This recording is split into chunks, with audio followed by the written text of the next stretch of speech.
Ready? Yes. Hi, everybody. I'm Bill Sanders, and this is live streaming on Watch Art Sci. With Clyde and I are going to talk about values in uh,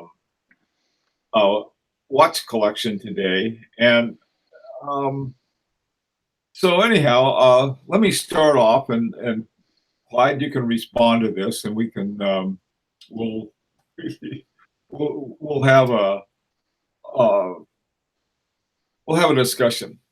Uh, I was working on on a video for Sunday for tomorrow, and I came across I was looking at watches that have an ETA 6498 97 in them, and I came across a Panerai that had that kind of movement in it.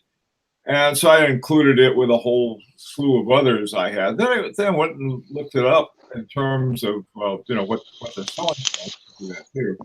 So what I found out, the thing was one of them I think was 18,000, another one was 21,000, and another one they found at Sotheby's that they wondered whether or not it was a fake. And I'm thinking, who in the world would pay that much money for a Panerai with an ETA in it? And it had to do with its scarcity. Now, the other day, when I did the video on Lang and Hein, is one of the things is that was looking at the whole notion of value, and one was in terms of the workmanship and the skill or craftsmanship really that went into watches like Lang and Hein, and it took a while, and so as a result, they really don't produce that many. Same thing with Harboring too. They just have a handful of them, and the ones they turn out are really nice. And so you have this two things. It's sort of it's a scarcity that comes up because a limited edition of a watch that wasn't that hot to begin with, but over time. Now this one was from 1993, the Panerai, and something else too. That the famous Panerai I think it was called 283. I'm not positive. Pam 283 or 850, something like that. Anyway, it was called the Brooklyn Bridge. Yeah. If you weren't going to bring it up, I was. But go ahead. Yeah, the Brooklyn Bridge was one that they just threw something in there. It had no finishing, or I mean, it was like it looked like somebody picked it up off a tool shed, and well, it became a big scandal. But then I found out later that people thought, oh boy, they wanted one, even though Panerai said that they would put in a movie. People wanted the original one that was all messed up, just because it was. And so those are the kinds of values that I thought would be sort of fun to chat about today.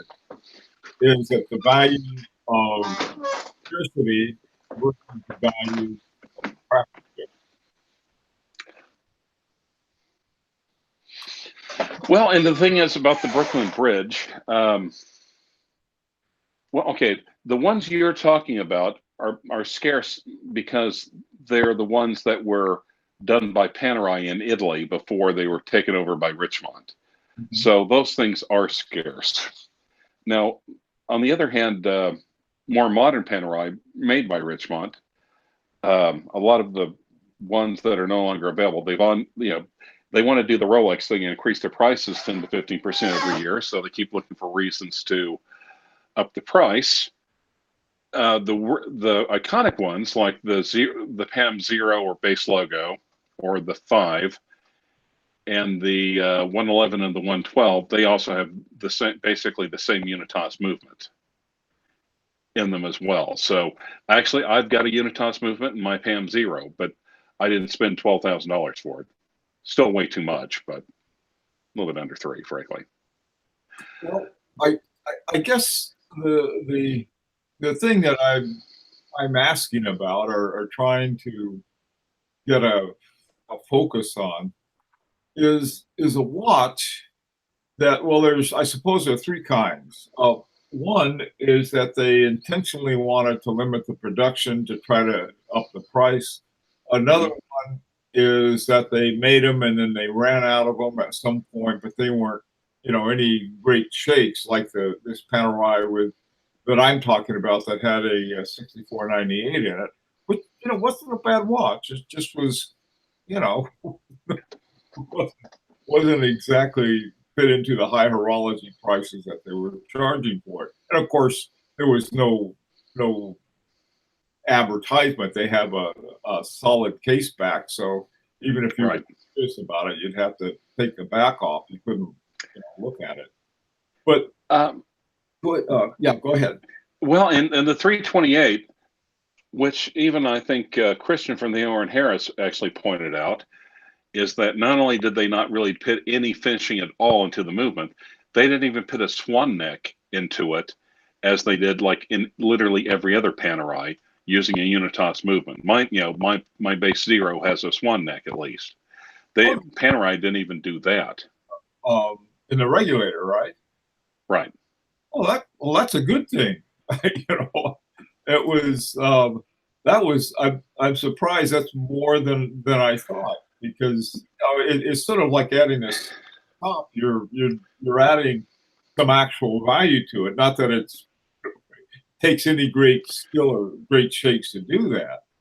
Well, here's also, and you want to hear about a final irony and like, how do I put this?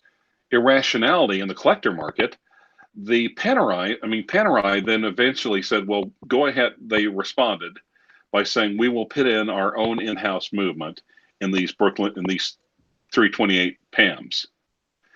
But as it turns out, the ones that were left with the low-grade Unitas movement are the ones that are really becoming more collectible among the Paneristi, not the ones that had the in-house movement by Panerai installed instead. Well, does Panerai? I'm not. I love the looks of Panerai. I really do. I like their designs and so forth, but I'm not a fan of their. I guess you might call it craftsmanship beyond the design of the watch. The movement craft. Do they have sort of like a series of watches that are their tip top watches that they really go to town on with some kind of extraordinary craftsmanship and much Well, much they have more ones. The newer ones have in-house movements, but then again, I've been hearing reports about problems with them and also problems with Panerai Service Center. It just seems, it's not like the movements are really, really decorated like the Thomas Creeds or even the Torvies that we talked about last week. It's just more and more limited editions. Panerai is horrible about limited editions. Everything they do is a limited edition. okay. Now this sort of comes to the crux of it. It is that if we're looking at a Panerai and we have no idea how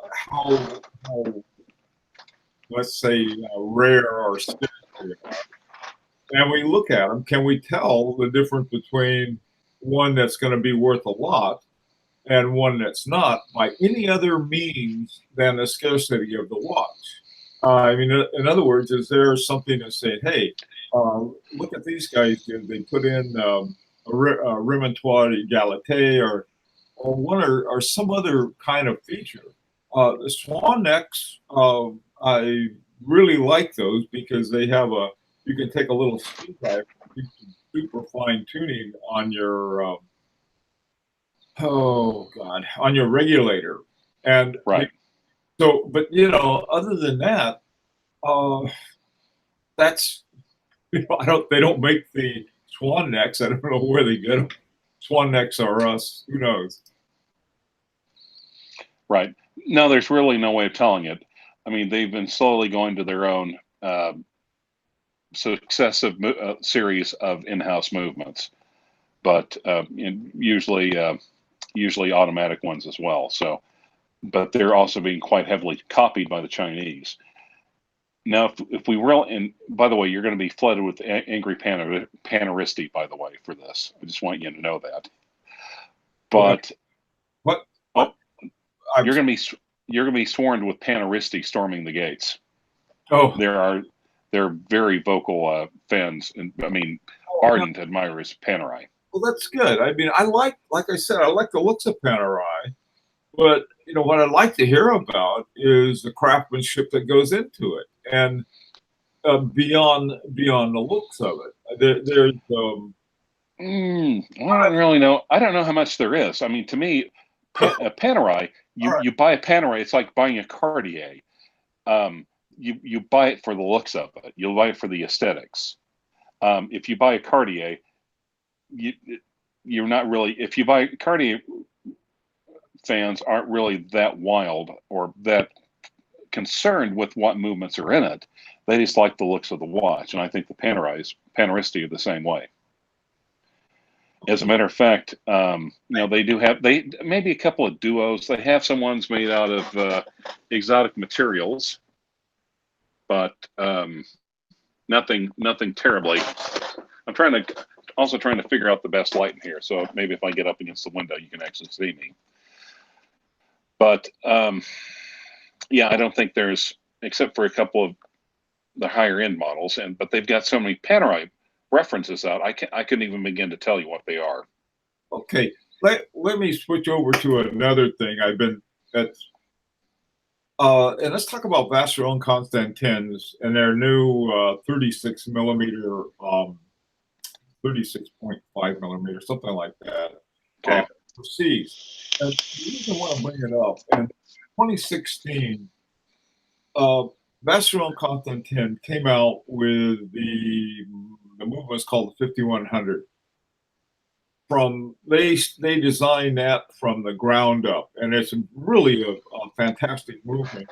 And they put it into the overseas.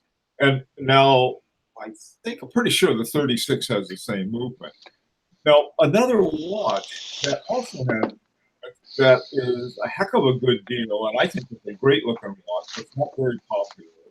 Is the Quadrille, and that watch is in 2016 when it came out, I was all ready to go down and buy a new overseas, and so I went down to the boutique in New York and try it on overseas, and I saw the Quadrille, and I said, well, let me try that. I like the looks of it 10 times better. Now, is that the one where they cheaped out on the movement that doesn't have? They kind of went for a lower price point and they didn't put the Geneva seals on it or anything.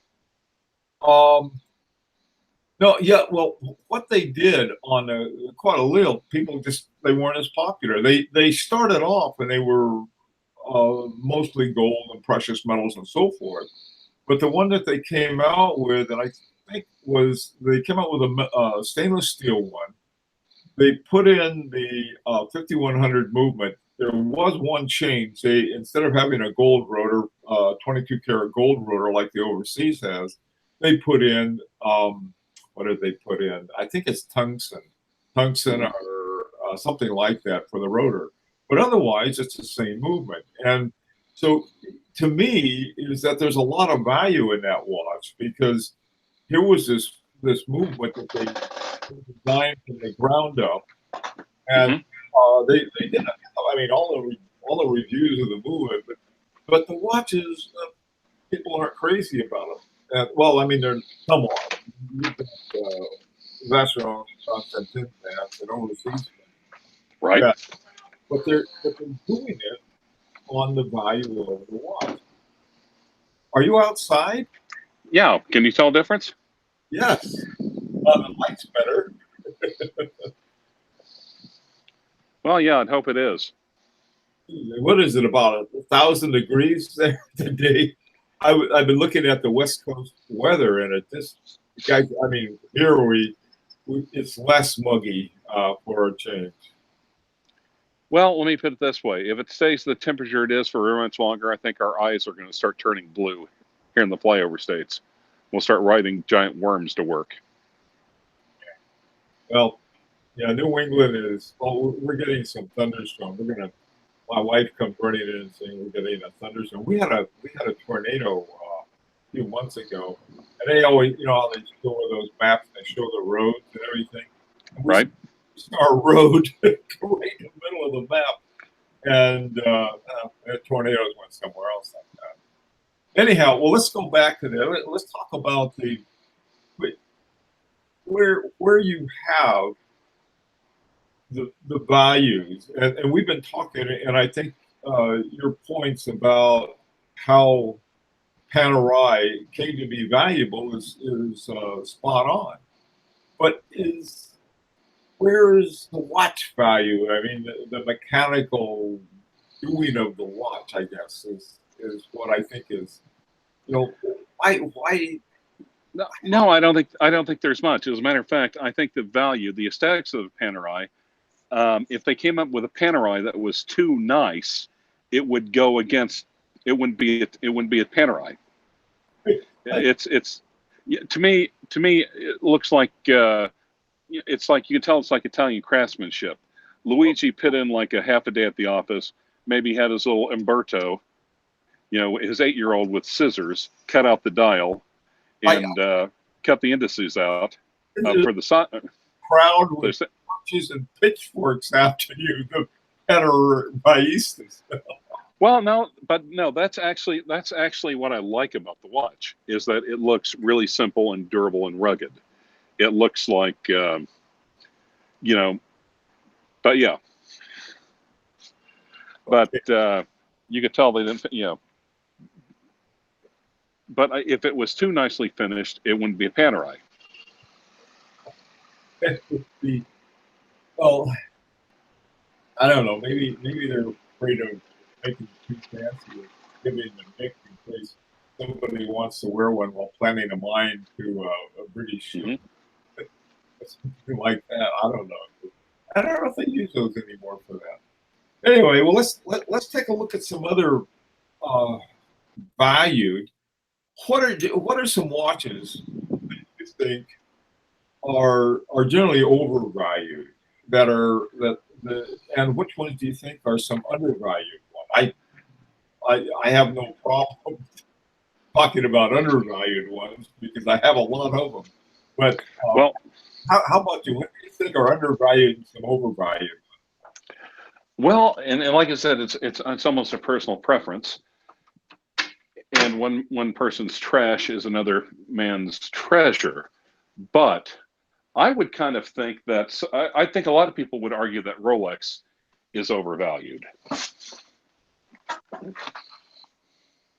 Oh boy, I see the torches lighting already and the pitchforks coming out and the shovels and everything. Okay. I would say that some people, let me emphasize this, not me, some people would, Rolex definitely has its share of detractors, but it also kind of depends upon what you value as a watch collector as well. And some, like I said, the people, the well-heeled, the well-to-do would kind of turn their nose up at Rolex and say, well, the movements aren't decorated at all. They're not done by hand. They're basically machine made. And Rolex is starting to charge 5 digits for a lot of their sports pieces. Okay. And they're very successful at it too. Oh, yeah. The interesting thing about Rolex, well, they're making about 1.4 million a year now. And I think it's sort of hard to maintain exclusivity if that's important to you. Not right. You personally, but anyway. So, I mean, there's a value on the exclusivity. To me, I don't care how exclusive or unexclusive a watch is. If it's well made and it's they've done something interesting to it, but it's not exclusive. So what? That's not as important. It is that going through this. Like I said, I've been working on tomorrow's video, and the thing I focused on: what watches can you get with a Unitas 6498 or /97, one of the two.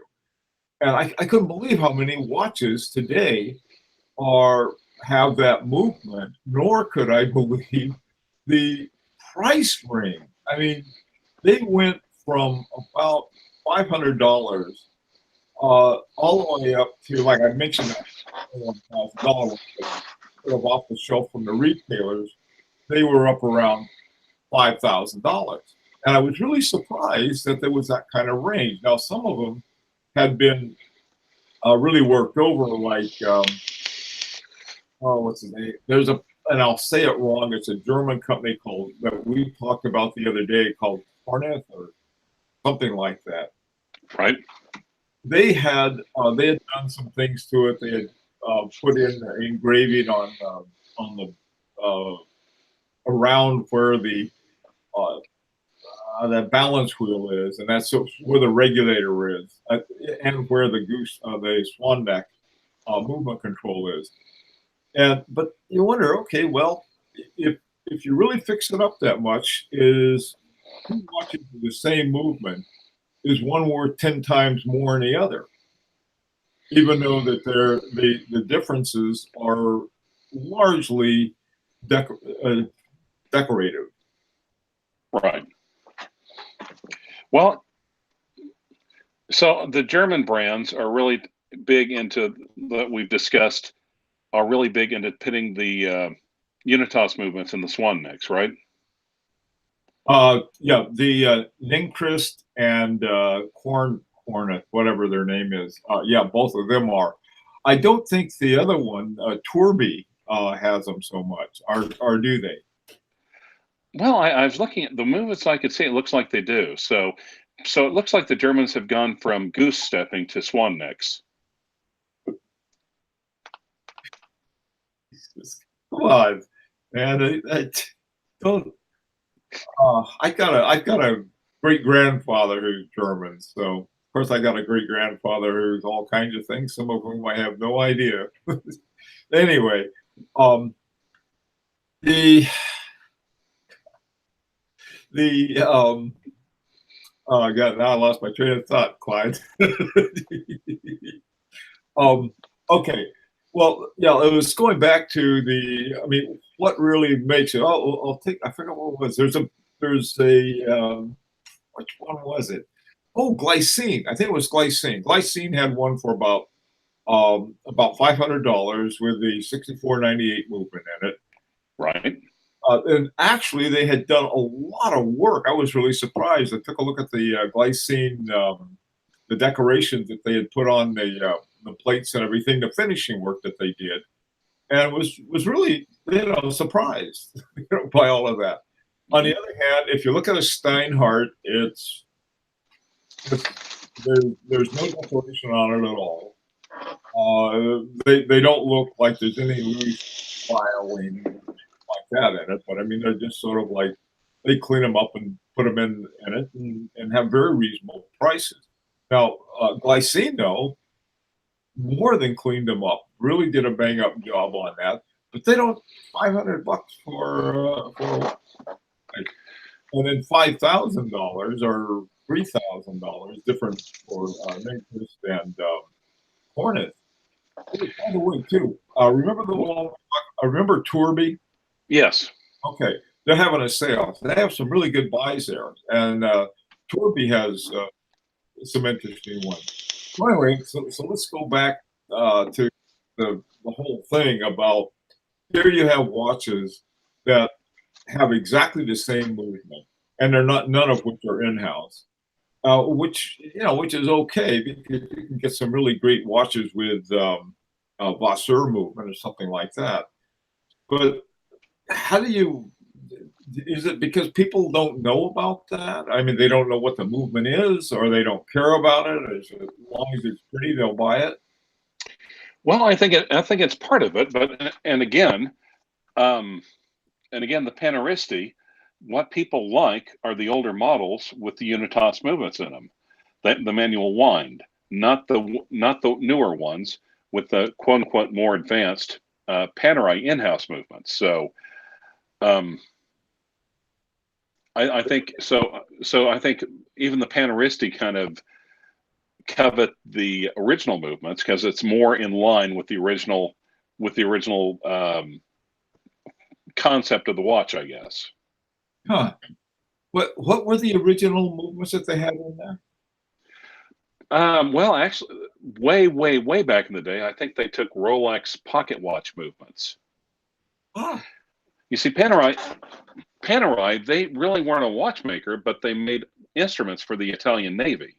So they're good at making something waterproof and making it legible. But they're like, well, what they want watches? What the? They're like, well, why don't we just take we get the we can get some of these pocket watch movements.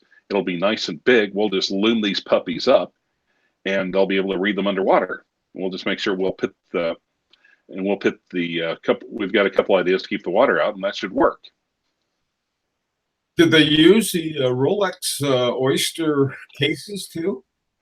No, they put them. They used literally Rolex. I mean, I think it was pocket watch movements. That's why they were as big as they were. And then they just put.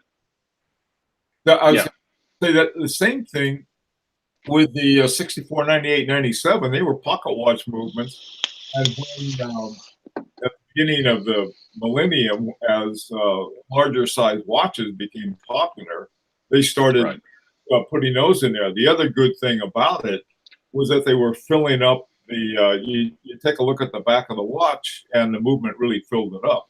The thing too is that I found out a lot of hobbyists. And these are sort of watchmaking hobbyists. They get 6498s. They get a case for it, and they build watches from it.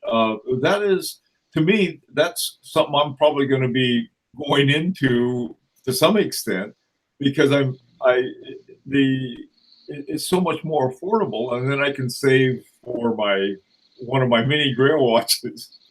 Right. Well, and I was going to say, but there's actually a watch that's like a homage to the Panerai that's made in Germany using the Unitas movement. It's called Die Was. It's like a homage to the antique radio mirror movements made by Panerai. They're the ones without the little clip movement on the side with wire lugs. And I actually think those are great value for money, especially with the movements aren't especially. They're finished halfway well, but they're not overtly and intricately decorated or anything. But wait, what was the name of the watch company again? Dievas, Dievas. Okay, that's a new one. When I started doing the thing on the 6498, I discovered all kinds of watch companies that I'd never heard of before, and that was sort of fun. The thing, I suppose, is that there's a number of different ways that people enjoy watches. Some people really enjoy swapping, and that's what they do, and they're probably a lot better at it than I'd be. And there are others that just collect watches of different type. I'm sort of that one. I want to have like a regulator and one of this and one of that. And but the other thing is that you hit a wall, a financial one, at some point, and so then you're looking for another avenue. And the avenue that I'm sort of exploring right now is where you can get some of these movements. And I like big movements because and you cannot lie. You can't lie. You cannot lie. You like big movements, and you cannot lie. You other brothers can't. Never mind. Forget it. Your grandkids will explain it to you. Okay. I think I'm built too low to the ground. That went right over my head, Clyde. All right. That happens often. No, I just was. There are some people I've met who are subscribers who are telling me about some really interesting stuff with that. There's a lot of Chinese movements too that are clones of, and like I said, the ones I'm interested in tend to be the 1698, and or there's actually one. I'm going to get hate for this, but it's a Seagull 21, and what that is the Chinese Air Force bought the rights to the Venus 175 movement. Okay. So not only did they buy the movement, they actually, the Swiss, they basically shipped the tools and the dies, everything over to China, and they took the money to build their new advanced movement. But I'm waiting for this. It's an Aramar Long Beach chronograph. It's kind of 2-register white dial, which looks like it's going to be really, really nice manual wind chronograph for literally under $600. And I'm kind of, one of the advantages I have is that I know some watch guys, some watchsmiths who are true gray hairs, who have actually dealt with the Venus movement. So I'm going to have them, I want to take the watch to them and have them more or less inspect the Chinese movements and see how they compare to the originals. Yeah, that's what I wanted to do. I sort of want my shopping, but I'm going to the same place that has the watchmaking course that I'm taking, Time Zone, has I can buy a 6498, an ETA unit one, and but I've been told by a lot of the guys who do this, who make their own watches, they said you can get exactly the same thing at a lot less. In other words, instead of paying, I think they're about $175 now, and but I can buy a clone for about $50. What I'm going to do, I'm going to start with the ETA one and take it apart, put it back together, and then later on maybe get the other one. So, say, listen, my half hour is up. I've got to get finished for my Sunday one. And unlike the last time, I didn't have it running, so that's terrible slow on this. And I also tried my big computer for a change. I still haven't figured out how to get to read all of any comments, but I'll get to that eventually. Oh, and by the way, for the people who are familiar with my office, I've seriously put some work in on that desk. It doesn't look that way, but seriously, that's yeah.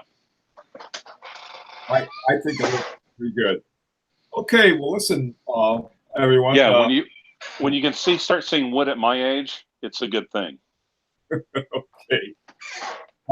Anyway, so we'll see you guys next week. I hope everyone who dropped by. And Clyde, thanks again. And then I'll have the recorded video tomorrow. So take care. Bill, and see you again soon, I hope. Bill, thanks for having me on. It was a pleasure as always. My pleasure.